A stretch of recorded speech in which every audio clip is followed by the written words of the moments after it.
4편 1절에서 8절 제가 봉독해 드립니다. 내 의의 하나님이여 내가 부를 때에 응답하소서. 곤란 중에 나를 너그럽게 하셨사오니 내게 은혜를 베푸사 나의 기도를 들으소서. 인생들아 어느 때까지 나의 영광을 바꾸어 욕되게 하며 헛된 일을 좋아하고 거짓을 구하려는가. 여호와께서 자기를 위하여 경건한 자를 택하신 줄 너희가 알지어다. 내가 그를 부를 때에 여호와께서 들으시리로다. 너희는 떨며 범죄하지 말지어다. 자리에 누워 심중에 말하고 잠잠할지어다. 의의 제사를 드리고 여호와를 의지할지어다. 여러 사람의 말이 우리에게 선을 보일 자 누구뇨 하오니 여호와여 주의 얼굴을 들어 우리에게 비추소서. 주께서 내 마음에 두신 기쁨은 그들의 곡식과 새 포도주가 풍성할 때보다 더하니이다. 내가 평안히 눕고 자기도 하리니 나를 안전히 살게 하시는 이는 오직 여호와시니이다. 아멘. 한결같은 기쁨과 평안, 이런 제목으로 말씀 나누겠습니다. 한결같다라는 말을 국어사전에 찾아보면 처음부터 끝까지 변함없이 꼭 같다라는 그런 의미입니다. 사람이 한결같은 것이 참 필요하죠. 그래서 한결같은 사람이 참 좋은 것 같아요. 근데 한결같은 사람만 좋은 것이 아니라 저는 한결같은 하나님도 참 좋은 것 같아요. 그래서 그 한결같은 하나님, 전도서 3장 14절에는 이런 이야기합니다. 나는 이제 알았다. 하나님이 하시는 모든 일은 언제나 한결같다. 거기에다가는 보탤 수도 없고 뺄 수도 없다. 하나님이 이렇게 하시니 사람은 그를 경외하며 섬길 수밖에 없다. 전도서 3장 14절에는 하나님이 하시는 일이 이렇게 언제나 한결같다라고 그렇게 이야기합니다.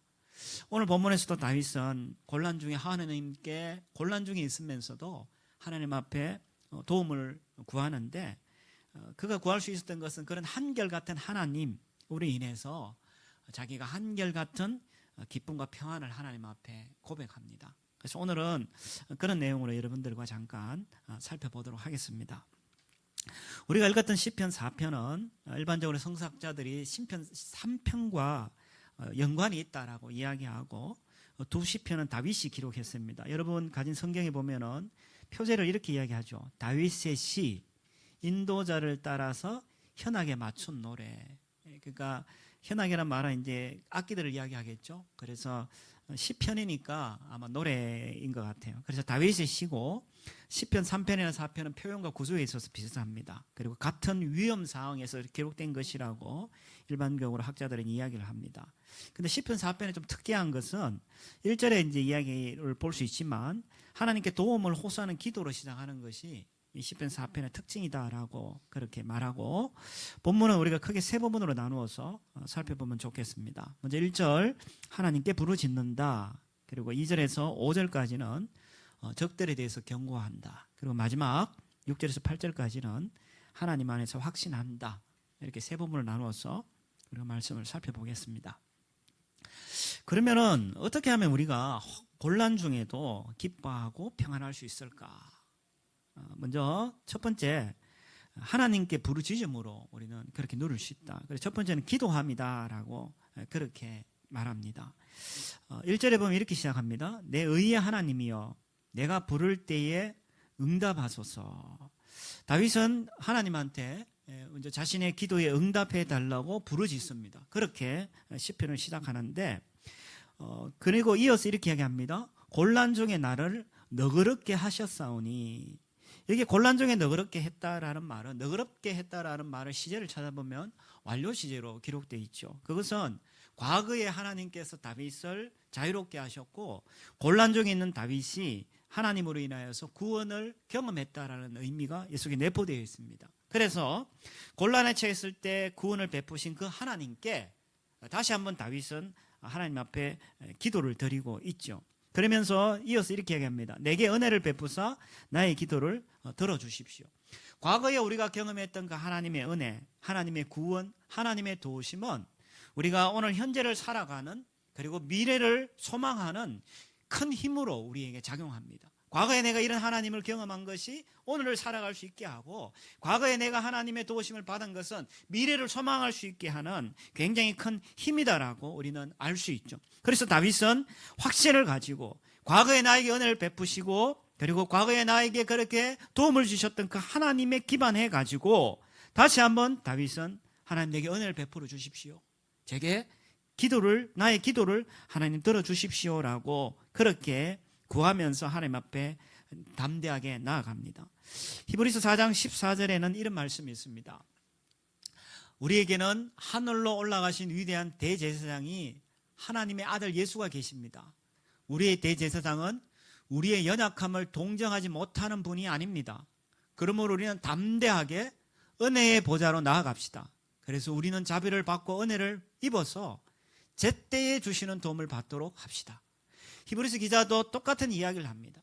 우리가 하나님 앞에 담대히 나갈 수 있는데 그것은 바로 하나님께서 자비를 베풀고 은혜를 우리에게 베풀었기 때문에 우리는 언제나 제때에 주시는 그 하나님의 도우심을 받기 위하여서 은혜의 보좌 앞으로 우리는 담대히 나아갈 수 있다라고 그렇게 말씀합니다.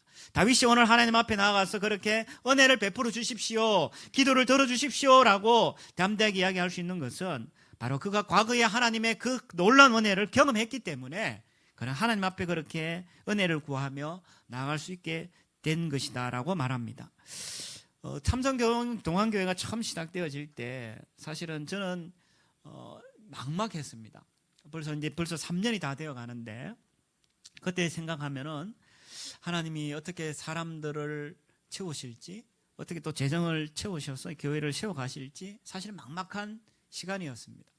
그런데 그때 하나님께서 교회를 개척하면서 하나님이 도우셨다는 말 말고는 설명할 수가 없습니다. 지금 여러분들 이 자리에 앉아 계신 거, 이 건물이 이렇게 세워진 거, 이런 것들이 하나하나 생각해 보면 제가 그 교회를 개척하면서 하나님이 주신 그 은혜와 도우심을 생각하면 지금도 감사하다라고 밖에 말할 수 없는데, 지금 코로나가 터져가지고 굉장히 어렵습니다. 이건 뭐 아까 우리 기도하신 분들도 조목조목 아까 기도를 참 잘하셨는데, 우리 나라뿐만 아니라 한국 교회뿐만 아니라 또 우리 교회도 사실은 굉장히 어려운 상황입니다. 저 개인적으로 굉장히 지금 마음이 어렵습니다. 그런데도 불구하고 다시 한번 우리가 현재를 살아가고 미래를 소망할 수 있는 이유는, 저 개인적으로는 과거에 하나님께서 저에게 그런 은혜를 베풀으셨기 때문에 저는 코로나보다 더한 상황이 있다 할지라도 저는 한결같은 그 하나님에 대한 기대감이 있습니다. 왜요?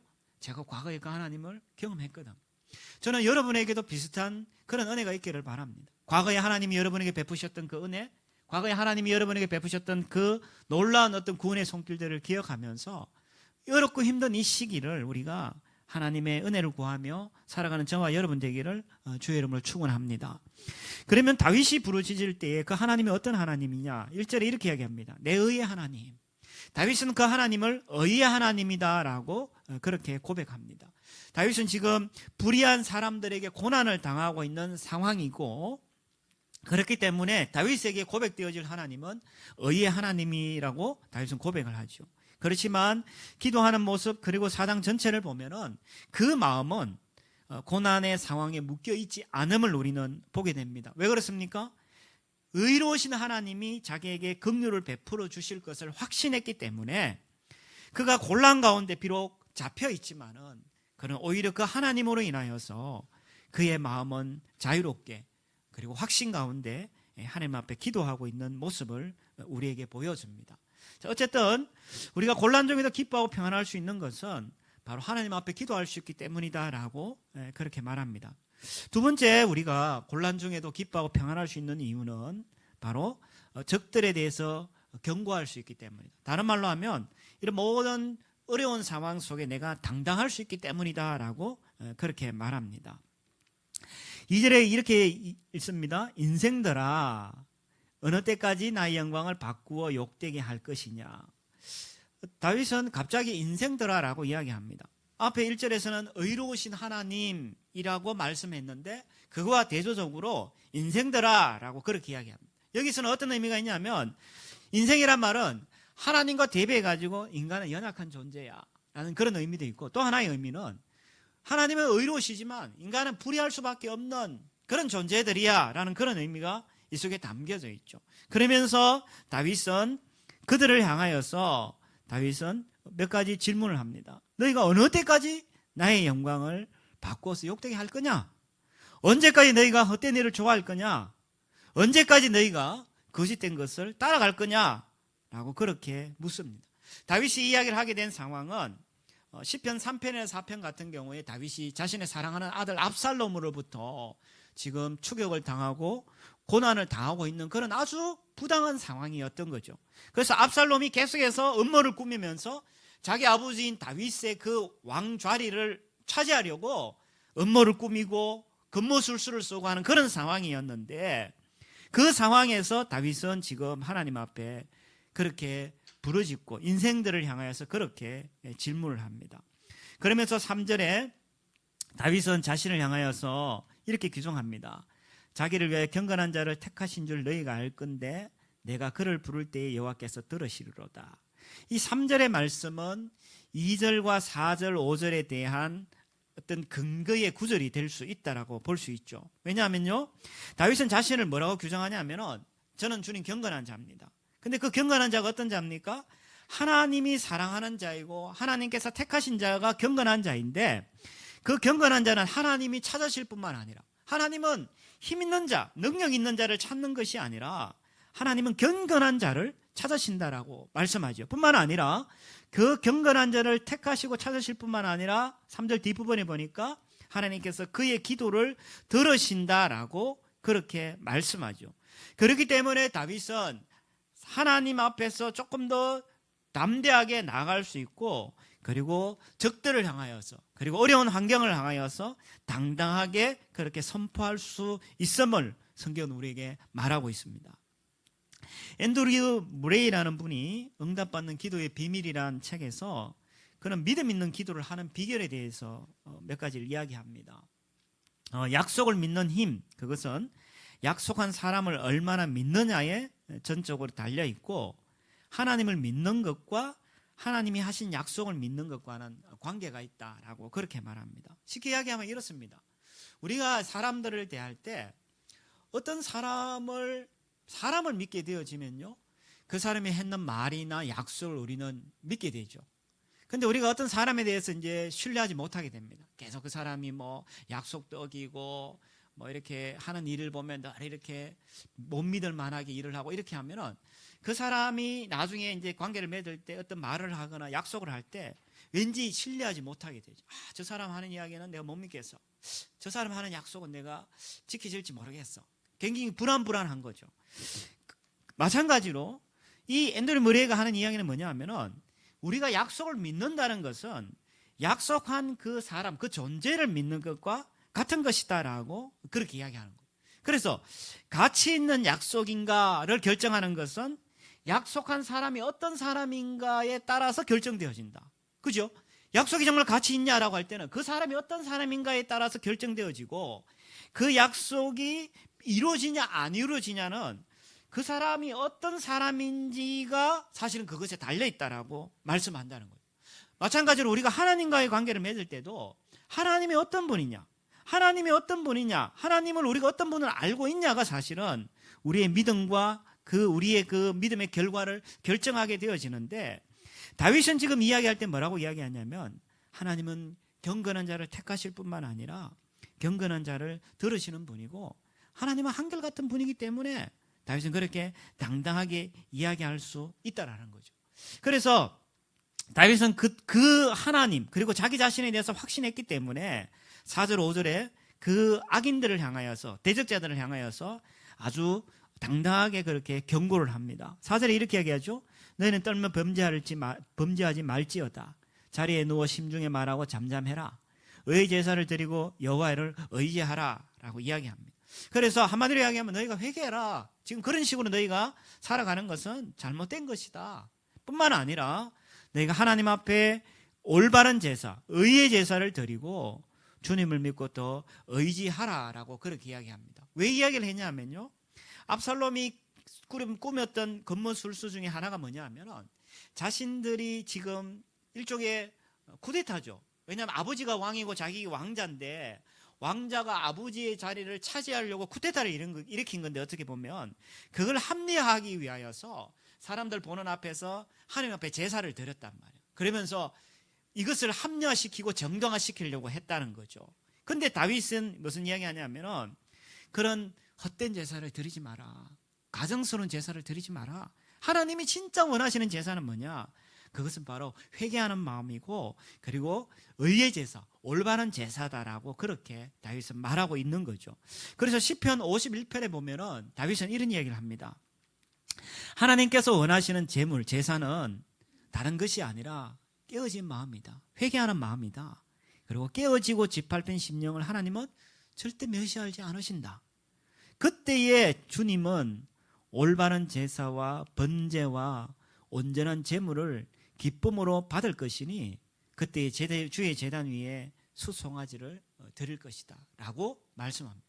결국 무슨 말이냐면은 하나님 앞에 올바른 제사를 드리라라고 권면하고 경고하고, 그리고 당당하게 그들의 잘못을 이야기하면서 하나님 앞에 제대로 살아라고 이야기하는 다윗의 모습을 볼 수 있는데, 다윗이 어떻게 이렇게 할 수 있었습니까? 그것은 바로 다윗이 믿고 있는 그 하나님에 대해서 그가 확실했기 때문에 하나님의 그것을 힘입어서 당당하고 그리고 대담하게 그 적들에 대해서, 그리고 어려운 상황에 대해서 대하고 있음을 우리에게 말해줍니다. 그리고 마지막 세 번째, 어떻게 하면 우리가 곤란 중에도 기뻐하고 평안할 수 있냐? 세 번째는 하나님 안에 있음을 확신해야 된다라고 그렇게 말합니다. 4절 5절이 대적자들에 대한 얘기였다라면 6절은 다윗을 따르는 특별히 불평하는 자들, 원망하는 자들에 대한 이야기라고 볼 수 있습니다. 그래서 그들은 이런 질문을 합니다. 여러 사람의 말이 우리에게 선을 보일 자가 누구냐? 다르게 번역하면 이렇습니다. 그 누가 우리에게 좋은 일을 보여줄 수 있단 말이냐? 라고 그들은 탄식을 했죠. 근데 이들은 여차하면은, 이 불평하고 원망하는 사람들은 여차하면은 그 다윗과 함께 있는 그 자리를 떠나려고 생각하는 사람들이었죠. 그러니까 늘 이렇게 이해타산을 따지면서 여차하면 나는 이 무리에서 탈퇴할 거야 라고 생각했던 사람인데, 계속 했던 얘기가 뭐냐면 누가 우리에게 좋은 일을 보여줄 거냐 라고 그렇게 질문을 했다라는 거죠. 거기에 대해서 다윗은 6절에 이렇게 이야기합니다. 여호와여, 주의 얼굴을 들어 우리에게 비추어 주십시오. 오히려 그 질문에 대해서 다윗은 은혜를 구하는 기도로 하나님 앞에 기도를 하면서 그 질문에 대답을 합니다. 하나님의 얼굴을 비추어 달라라는 그 말은 하나님의 은총을 내려달라라는 그런 의미고, 실질적으로 이스라엘 역사를 살펴보면은 하나님께서는 그들의 불평을 종종 하나님께서 만족시켜 주셨음을 우리는 이스라엘 역사를 통해서 우리는 보게 됩니다. 시편 44편 3절에 이런 이야기합니다. 시편 44편 3절에 보면은 우리 조상이 이 땅을 차지한 것은 그들의 칼로 차지한 것이 아니었다. 조상이 얻은 그 승리도 그들의 힘으로 얻은 것이 아니었다. 오직 하나님의 오른손과 오른팔과 하나님의 얼굴빛이 이루어 주셨으니 참으로 이것은 하나님이 그들을 사랑하셨기 때문이다 라고 말합니다. 하나님께서 그들을 사랑하셨기 때문에 하나님의 얼굴빛을 비춰 주셨는데, 다윗은 지금 이것을 염두에 두고 이 불평하고 원망 많은 사람들, 그들을 향하여서 하나님, 저들을 사랑하시지 않습니까? 사랑하시기 때문에 저들에게 은총을 내려주십시오라고 그렇게 구하고, 그리고 하나님께서 하실 일을 기대하면서 그들에게 이야기하고 있다는 거죠. 자, 그러면은 하나님이 이들에게 있어서 해주는 그것을 다윗은 기대하고 있었다는 거죠. 그래서 과거의 그 역사들을 다시 한번 생각하면서 그 하나님을 기대했는데, 그리고 이어서 다윗은 7절 8절에 다시 한번 확신을 합니다. 주께서 내 마음에 두신 기쁨은 그들의 곡식과 새 포도주가 풍성할 때보다 더합니다. 하나님께서 나에게 기쁨을 주시기 때문에, 다른 어떤 무엇이 아니라 하나님이 나에게 기쁨을 주시기 때문에, 곡식이나 새 포도주, 이건 추수 때를 이야기하죠. 추수 때보다 내가 훨씬 더 주님 앞에 기쁨과 만족을 누립니다. 왜요? 주님이 기쁨을 채워주시기 때문이다 라고 말합니다. 이어서 8절에 이렇게 이야기합니다. 내가 평안에 눕고 자기도 하리니 나를 안전하게 살게 하시는 이는 오직 여호와 하나님입니다. 어떻게 보면 미친 사람이죠. 왜요? 지금 적들이 괴롭히고 있고 심지어는 아들이 자신을 죽이려고 하는 그런 절박한 상황 속에서 내가 평안히 눕고 잘 것입니다. 내가 안전하게 갈 것입니다. 왜요? 하나님께서 그렇게 나를 보호하시고 예비하실 것이기 때문입니다 라는 확신이 있었기 때문에 다윗은 그렇게 고백을 한다는 거죠. 저희 교회가 여러 가지 가치들 중에 복음 중심이 있습니다. 복음 중심을 우리가 첫 번째 가치로 두면서 교회 사역을 하고 있는데, 그것을 위해서 우리는 두 가지 굉장히 중요한 일을 두고 있습니다. 하나는 뭐냐면 신학입니다. 그래서 성경 공부를 우리는 계속 하고 있고, 또 하나는 인문학입니다. 그래서 지금은 코로나 때문에 인문학을 잘 우리가 모임을 못 하고 있는데, 저희 교회에서 운영하는 와락 북클럽이 있습니다. 사실은 북클럽이 있는데, 그 북클럽이 지금은 잠시 멈추어져 있는데 제가 그걸 계속 이렇게 모니터하면서 참 감사하다, 때가 되면 이걸 다시 좀 시작하면 좋겠다라는 그런 생각을 합니다. 근데 그 와락 북클럽의 그 운영자가 공선생입니다. 공선생. 그래서 그분이 이렇게 매일 글을 쓰는데, 공선생이 굿모닝 북모닝 이렇게 해서 매일 글을 이렇게 올리시는데 아주 은혜롭습니다. 그래서 기회 되시면 여러분들도 한번 보시면 좋겠는데, 이번에 그 우리 공선생님이 이상국의 희망에 대하여라는 시를 한 편을 올렸어요. 그래서 제가 그 시를 읽다가 너무 감동이 되어서 여러분에게 좀 들려드리고 싶은데, 부제는 사북에 갔습니다. 사북은 탄광촌이죠. 그래서 시를 한번 제가 읽어드리겠습니다. 그렇게 많이 캐내었는데도 우리나라 땅 속에 아직 무진장 묻혀있는 석탄처럼 우리가 아무리 어려워도 희망을 다 써버린 때는 없었다. 그 불이 아주 오랫동안 세상의 밤을 밝히고 나라의 등을 따뜻하게 해주었는데, 이제 사는 게 좀 번지르르해졌다고 아무도 불 켜던 사람들의 어둠을 생각하지 않는다.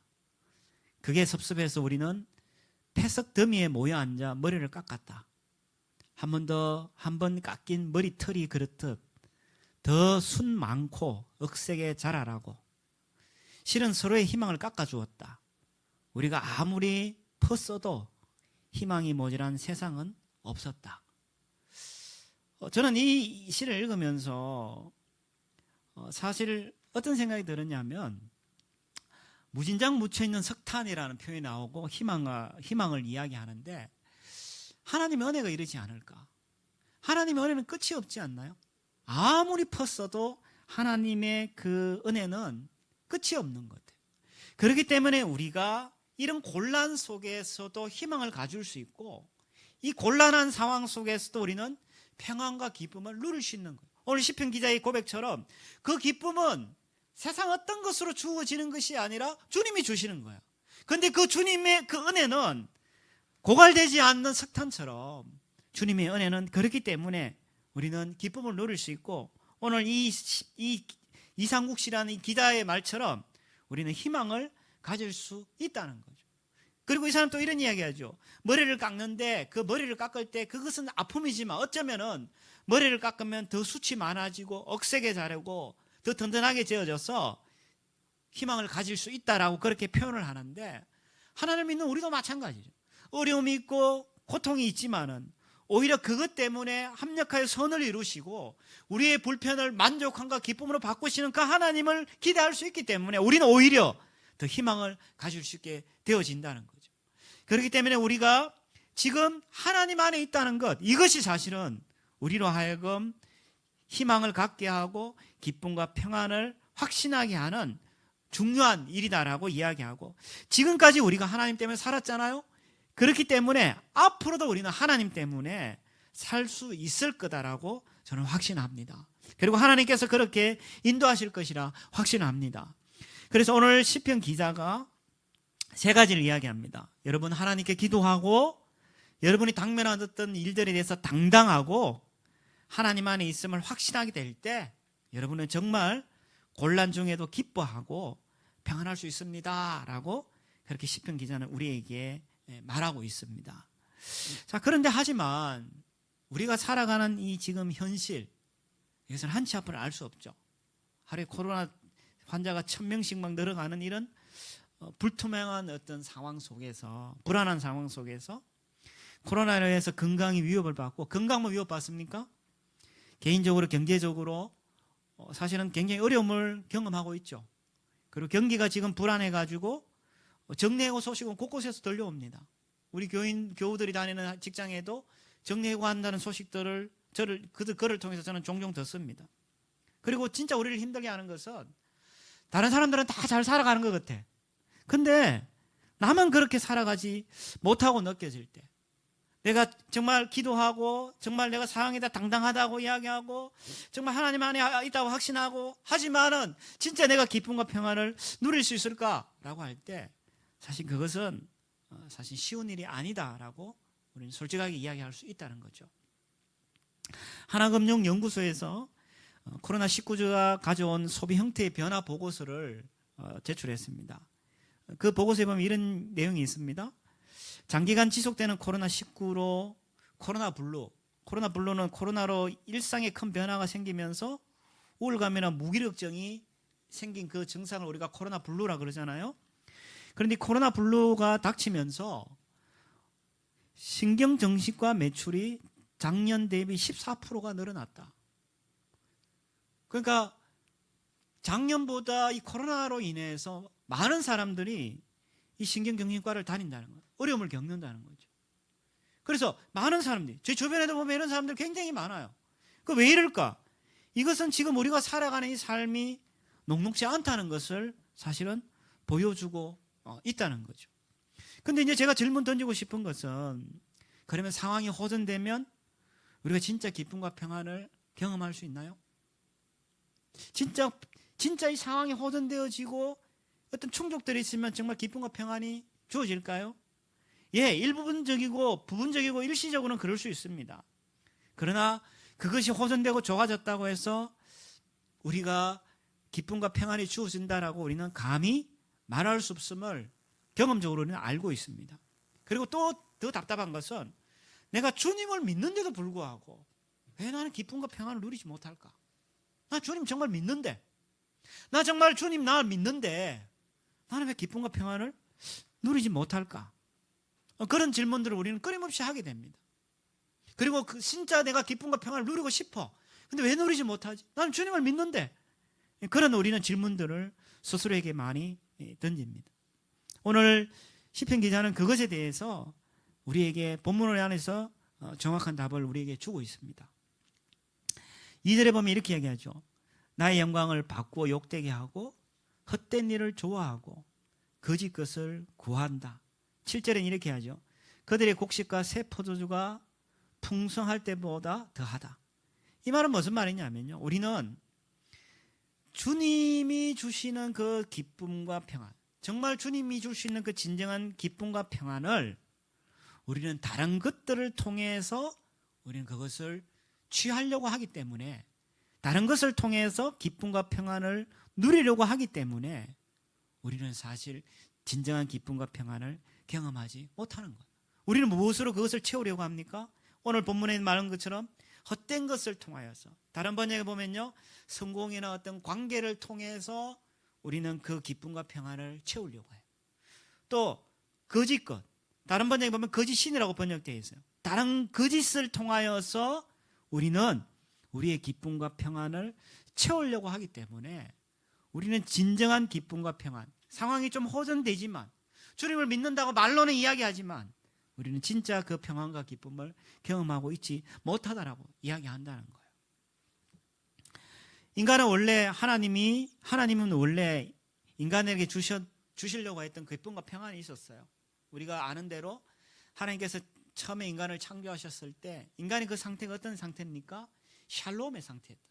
완전한 평안과 기쁨의 상태였단 말이에요. 그런데 그것이 사탄과 세상에게 빼앗겨버렸죠.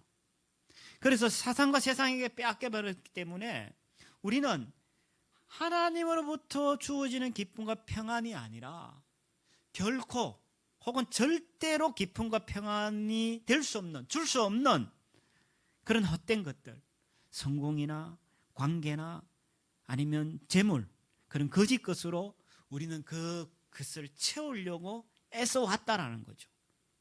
그래서 그것을 채우려고 애써왔지만 만약에 그것이 채워지지 않을 때 우리는 불안하고 염려하고 두려워하고 그러한 삶을 우리는 살아가는 우리 인생을 보게 됩니다.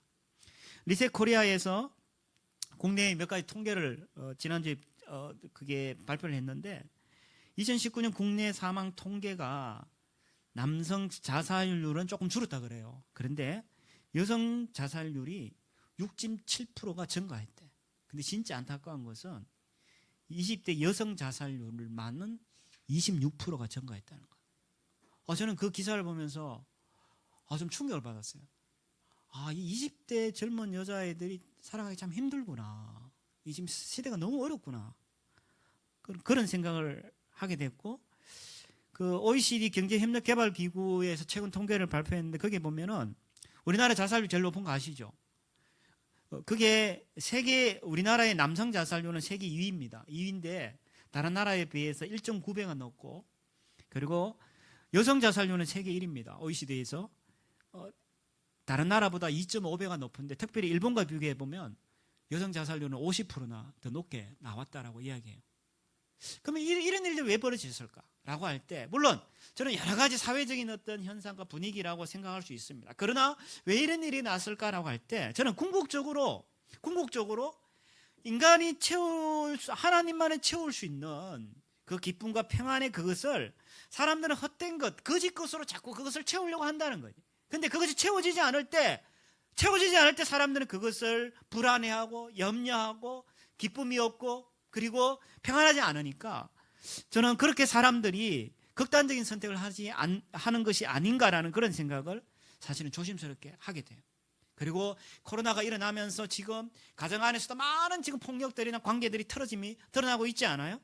그래서 이런 것들이 결국은 하나님이 주려고 했던 그 기쁨과 평안을 세상과 다른 것으로 우리가 채워보려고 하기 때문에 우리에게는 이런 어려움들이, 그런 결과들이 우리에게 벌어졌다라고 볼 수 있는 거죠. 조금 다른 이야기입니다만은 내가 채우려고 하는 어떤 성공과 관계와 재물과 이런 것들을 채우려고 할 때 방해하는 어떤 누군가가 있다면 그 사람을 원망하고 그 사람을 미워하고, 심지어는 그것이 채워지지 않을 때 하나님을 향해서 우리는 불평을 하고 원망을 하는 우리의 모습을 우리는 종종 보게 된다는 거죠. 그래서 우리가 지금 살아가는 이 삶 속에서는 거짓신들, 우상과 그리고 하나님이 서로 우리의 마음을 차지하려고 경쟁하는 것처럼 그런 모습으로 우리에게 비춰주고 있다는 거예요. 혹시 이 드라마나 영화 같은 데 보면 혹시 이런 거 기억나시나요? 한쪽에는 시커먼 그 악마가 옆에서 막 이렇게 속삭이고, 한쪽에는 하얀 옷 입은 천사가 이렇게 막 속삭이고, 이 사람이 이 말 들었다가 저 말 들었다가, 혹시 그런 드라마 같은 기억 안 나시나요? 저는 이 말씀을 준비하면서 마치 그거와 같다. 사람들은 주님으로부터 충분히 채워줄 수 있는 그 기쁨과 평안이 있음에도 불구하고 그것으로 만족하지 못하고, 그것이 뭔지를 모르기 때문에 눈에 보이고 손에 잡히는 그 어떤 것, 성공과 그리고 관계와 재물과 이런 것들로 자신을 자꾸 채워가려고 하는데 사실은 만족함이 없죠. 왜요? 마치 바닷물을 마시는 것과 같은 거예요. 마셔도 목마르고 마셔도 채워짐이 없는. 근데 계속해서 사탄은 옆에서 속삭입니다. 그래도 더 먹어봐, 더 마셔봐, 배부를 거야, 네가 더 행복해야 할 거야. 그러나 가면 갈수록 그것은 우리의 갈증만 더 생기게 할 뿐이라는 거죠. 그런데 감사한 것은요, 그럼에도 불구하고 하나님은 우리가 빼앗긴 기쁨과 평안을 회복하기를 원하시고, 우리가 그 빼앗긴 기쁨과 평안을, 그것을 보면서 주님은 마음 아파하셔요. 우리가 그렇게 힘들게 살아가는 인생을 보면서 하나님도 힘들어하셔요. 그래서 주님은 그것을 되돌려 주기를 바라신다는 거예요. 많은 사람들이 우리가 기쁨과 평안을 어쩌면 세 가지를 통해서 누리려고 하죠.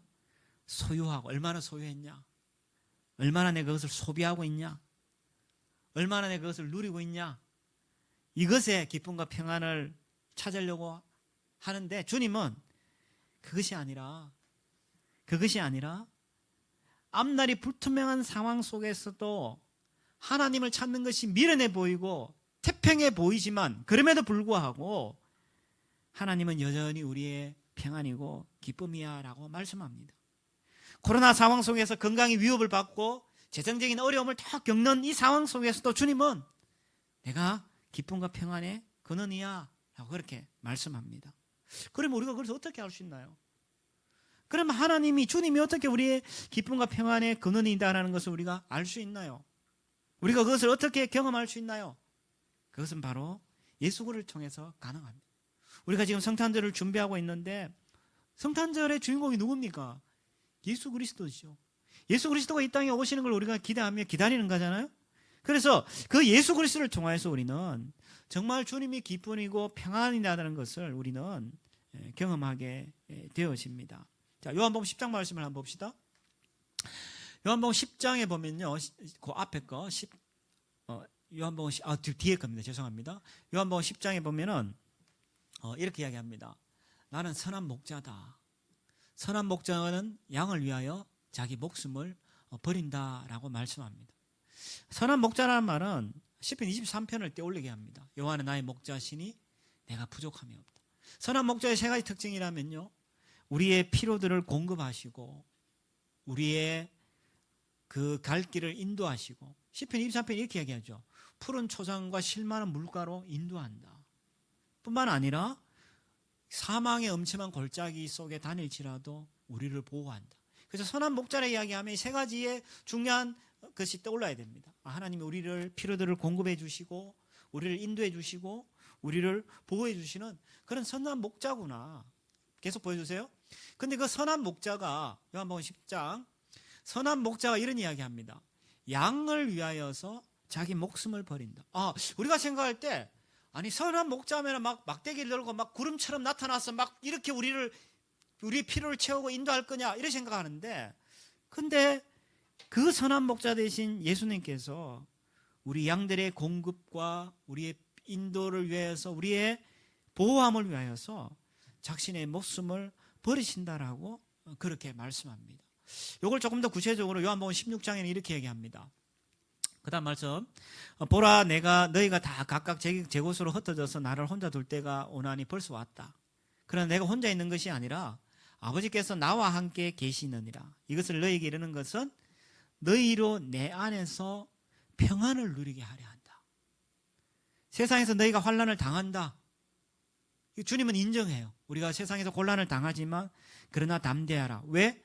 내가 십자가와 부활로 세상을 이겼기 때문에, 그렇기 때문에 내가 진정한 평안을 네가 누릴 수 있게 되었다라고 말씀한다는 거예요.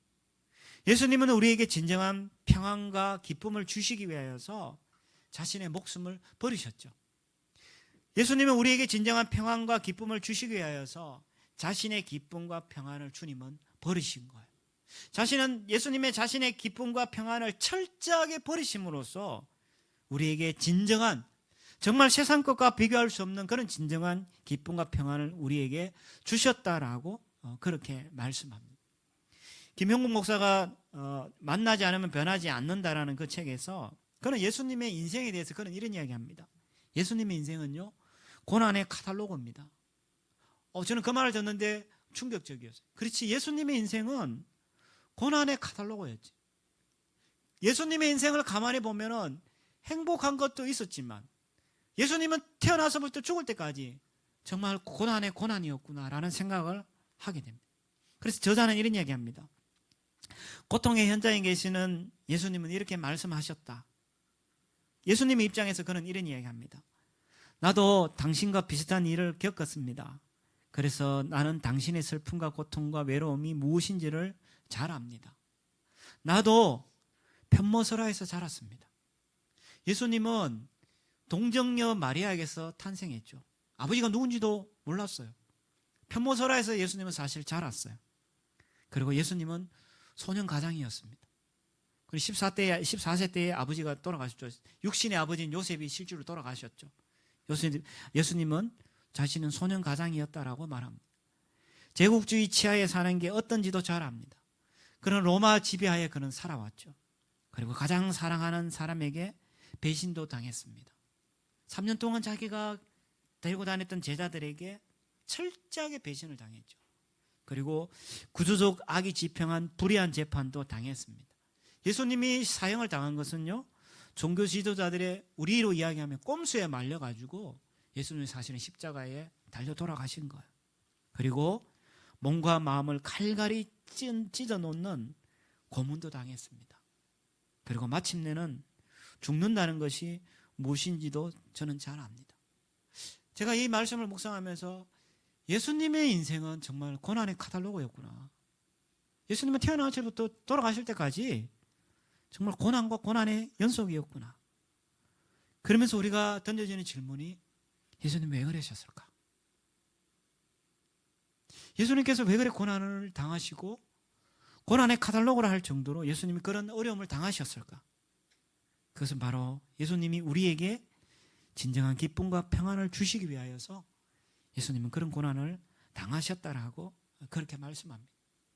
그리고 한 걸음 더 나아가서 그런 고난을 당하셨기 때문에 지금 오늘 이 시간에 고난 당하는 그들의 삶을 예수님은 아실 뿐만 아니라 그 고난의 삶의 현장에 주님은 함께 하기를, 아니 함께 하고 계시기를 주님은 원하시고 계시다는 거죠. 그래서 우리가 진짜 기쁨과 평안을 누린다라면 세상에서 채워지지 않는, 채워줄 수도 없는 그런 소유하고 소비하고 누리는 것을 통해서 우리가 우리의 기쁨과 평안을 채우려고 하는 것이 아니라 진짜 주님 안에서 누릴 수 있는 그 평안을 저와 여러분들이 경험하기를 바랍니다. 그렇기 때문에 우리는 우리 자신을 늘 살펴봐야 됩니다. 혹시나 거짓 신들과 주님으로 인하여서 내 마음이 돌로 갈라지지는 않았는지, 그리고 거짓 신들의 내가 우상으로 내가 섬기고 있지는 않은지 자신을 우리는 정직하게 돌아보면서 우리는 회개해야 됩니다. 뿐만 아니라 그로 인해서 누군가를 미워하지 않았는지, 하나님을 원망하고 불평하고 있지는 않았는지 자신을 우리는 살펴봐야 됩니다. 그리고 우리가 기도하면서 하나님의 얼굴을 구하고 고통의 현장에 함께 계시는 예수님을 우리는 바라봐야 됩니다. 왜 그러냐고요? 그런 어떤 어려운 상황에 놓여 있더라도 주님이 우리와 함께 하시고 함께 하시는 그 주님으로 인하여서 주님이 주시는 그 기쁨과 평안을 우리는 경험할 수 있게 되어지기 때문입니다. 요한복음 14장 말씀을 한번 보여줄 수 있나요? 요한복음 14장 27절입니다. 혹시 같이 한번 읽어보면 좋겠습니다. 시작. 평안을 너에게 끼치노니 곧 나의 평안을 너에게 주노라. 내가 너에게 주는 것은 세상이 주는 것과 같이 아니하니라. 너희는 마음에 근심하지도 말고 두려워하지도 말라. 아멘. 이 예수님께서 주시는, 세상이 주는 어떤 것과 같지 않는 예수님이 주시는 진정한 평안과 기쁨을 누리며 살아가는 저와 여러분 되기를 주님의 이름으로 축원합니다. 우리 이 시간에 하나님 주신 말씀 생각하면서 우리 같이 한번 기도할까요?